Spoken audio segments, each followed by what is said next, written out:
Hi viewers, welcome to our channel. ప్రస్తుతం మనతో పాటు మాజీ పొలిటీషియన్ అండ్ మాజీ హోంమంత్రి, ఎక్స్ పొలిటీషియన్ మైసూర్ రెడ్డి గారు ఉన్నారు. వారితో ఒకసారి మాట్లాడదాం. సార్ నమస్కారం సార్. నమస్కారం.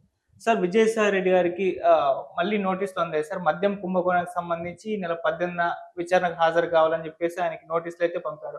అయితే గతంలో కొన్ని కేసుల్లో ఆయనకు నోటీసులు వచ్చినప్పుడు ఆయన బయటకొచ్చి మీడియాతో మాట్లాడుతూ దీంట్లో మొత్తం కూడా వైసీపీ వాళ్ళ ఇన్వాల్వ్‌మెంటే ఉంది, నాకు సంబంధం లేదన్నట్టుగా చెప్పడం చూసాం. మళ్ళీ ఇప్పుడు మద్య కుంభకోణంకి సంబంధించి విచారణకు రమ్మనేసరికి ఈసారి కూడా మళ్ళీ ఈయన ఎవరి పేర్లు చెప్తారు అని చెప్పేసి అటు వైసీపీలో కూడా భయపడుతున్నారని చెప్పేసి చెప్తున్నారు. మరి ఈయన్ని అంటే ఈ మద్యం కుంభకోణం సంబంధించి నోటీస్ ఇచ్చి విచారణకు పిలిచారు కదా! ఈయన్ని అరెస్ట్ చేసే ఛాన్స్ ఏమన్నా ఉందా? ఈయన ద్వారా ఇంకా వైసీపీ నేతలు ఏమన్నా అదుపులోకి తీసుకునే ఛాన్సెస్ ఉన్నాయా సార్? ఈయన అరెస్ట్ చేసే ప్రశ్నే లేదు. హ్మ్. ఎందుకంటే గతంలో ముద్దాయిగానే ఎఫ్ఐఆర్ నమోదు చేసినారు గానీ, హ్మ్. తర్వాత పరిణామంలో ఆయన ఇచ్చిన స్టేట్మెంటు, తర్వాత పరిణామంలో ఆయన ఇప్పుడు సాక్షిగానే పిలుస్తున్నారు. హ్మ్. నోటీస్ ఇచ్చింది కూడా సాక్షిగా రమ్మనే నోటీస్ ఇచ్చారు. హ్మ్. ఆయన సాక్షిగా అటెండ్ అవుతున్నారు కాబట్టి ఆయన అరెస్ట్ అయ్యే పరిస్థితే లేదు. అది అరెస్ట్ కాదు. హ్మ్. కాకపోతే ఇటీవల కాలంలో రాజేష్ రెడ్డి అని అతని ఇంటి మీద అయితేనేమి, బెంగళూరులో అయితేనేమి, ఇతర చోట్ల సోదాలు చేశారు. అవును. ఈ మద్య కుంభకోణం సంబంధించి ప్రముఖ పాత్ర వహించినారని అతని మీద సోదాలు నిర్వహించారు ఏపీ పోలీసులు. హ్మ్. ఆ సోదాలు అయిపోయిన తర్వాత కొంత వాళ్ళకు ఇన్ఫర్మేషన్ వచ్చింటది కదా. ఫర్దర్ ఇన్ఫర్మేషన్ ఎలిసిటేషన్ చేసే దానికోసం విజయసాయి రెడ్డిని రమ్మంటున్నారు. హ్మ్. మరి ఆయన ఏ మేరకు ఇప్పుడు రివీల్ చేస్తాడో తెలియదు. హ్మ్. వాళ్ళకు కొన్ని ఆధారాలు దొరికింటాయి అతని దగ్గర. హ్మ్.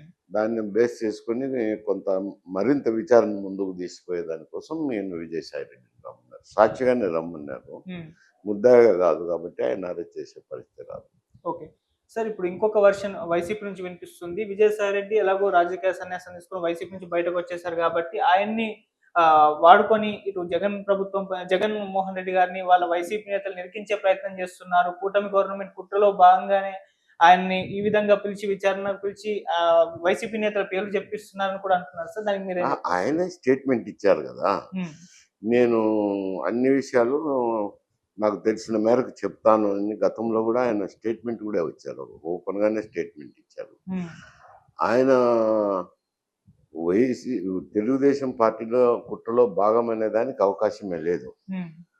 వైసీపీకి లో ఆయనకు తగిన మర్యాద లేదని, వైసీపీ నేత తనను సరిగా పలకరించటం లేదని, తను మాట్లాడాలని ప్రయత్నించినా ముఖం చాటేసుకున్నాడని కూడా చెప్పడం జరిగింది. హ్మ్. అందువల్లే నాకు విరక్తి కలిగింది. విరక్తి కలిగిందాన రాజ్యసభ మెంబర్‌కు రాజీనామా ఇచ్చి రాజకీయాల నుంచే విరమించుకుంటాను అని చెప్పి అప్పుడు స్టేట్మెంట్ కూడా ఇచ్చారు. హ్మ్. అంటే ఈ కుట్రలో భాగంగా ఈయన వాడుకుంటున్నారని చేసే ఆరోపణలో నిజం లేదు, పస లేదు. హ్మ్. ఇప్పుడు ఆయన ఇన్అడ్వర్టెంట్‌గానే కొంతమేరకు సమాచారం ఇచ్చారు. ఇప్పుడు ఈ రాజేష్ రెడ్డి పేరు పైకొచ్చింది. ఉన్న పలానా మరి సీఐడీలో ఏ విధంగా విచారణలో వచ్చిందో వచ్చింది.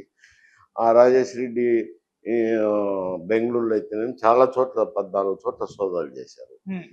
ఫర్దర్ ఇన్ఫర్మేషన్ ఉంటది కాబట్టి ఆయన విజయసాయి రెడ్డిని పిలిపించారు. కాబట్టి తెలుగుదేశంలో కుట్రలో భాగమయ్యేదానికి లేదు. తెలుగుదేశంతో కొల్యూడ్ అయ్యేదానికి అవకాశం లేదు. ఓకే. సరే, అసలు ఏంటి మద్యం కుంభకోణం? దీంట్లో ఏం జరిగింది సార్ యాక్చువల్‌గా? అప్పుడు అంటే అంటే ఒక ప్రతి ఒక్కరికి తెలిసిన సత్యమే అది. హ్మ్. మద్యం కంపెనీలు సప్లై ఉంటదనమాట. ఓకే. ఎవరైతే 30% డబ్బులు ఇచ్చినారో, ఆ మద్యం కంపెనీ డిస్టిలరీకే వాళ్ళ బ్రాండ్స్‌కే అలో కొంటా వచ్చినారు బ్రూవరేజ్ కార్పొరేషన్. హ్మ్. ఇక్కడ ఏమైతదంటే లింక్ అంతా ప్రభుత్వం చేతిలోకిపోయింది. ఓకే. బ్రూవరేజ్ కార్పొరేషను డిస్టిలరీస్ దగ్గర కొంటాది. బ్రూవరేజ్ కార్పొరేషనే బ్రాందీ షాప్‌కు సప్లై చేస్తది. బ్రాందీ షాప్‌కి కూడా ప్రభుత్వమే ఓనర్‌గా ఉన్నది. కాబట్టి ప్రభుత్వం ఏ బ్రాండ్స్ అనుకుంటే ఆ బ్రాండ్సే వస్తాయి. ఇంకా వేరే బ్రాండ్స్ అమ్మడబోయేదానికి లేదు ఆంధ్రప్రదేశ్‌లో. అటువంటి పరిస్థితి ఉన్నది కాబట్టి అప్పుడేదో నేను మద్యం నిలబెట్టేయాలా, అంచెలంచెలుగా నిలిపేస్తానని చెప్పి రేట్లు అధికంగా పెంచడం కూడా హ్మ్. జరిగింది. అప్పుడు కంపెనీలు, ఈ డిస్టిలరీ కంపెనీలు 30% ఇచ్చి సప్లై చేసేవారు అనేవారు. వాళ్ళ కంపెనీ డిస్టిలరీస్ కూడా చాలా మటుకు వాళ్ళ అనుయాయులే ఉన్నాయి. హ్మ్. వాళ్ళే ఇస్తుండేవాళ్ళు. అందులో రాజేష్ రెడ్డి పాత్ర అనేది వచ్చింది. ఓకే.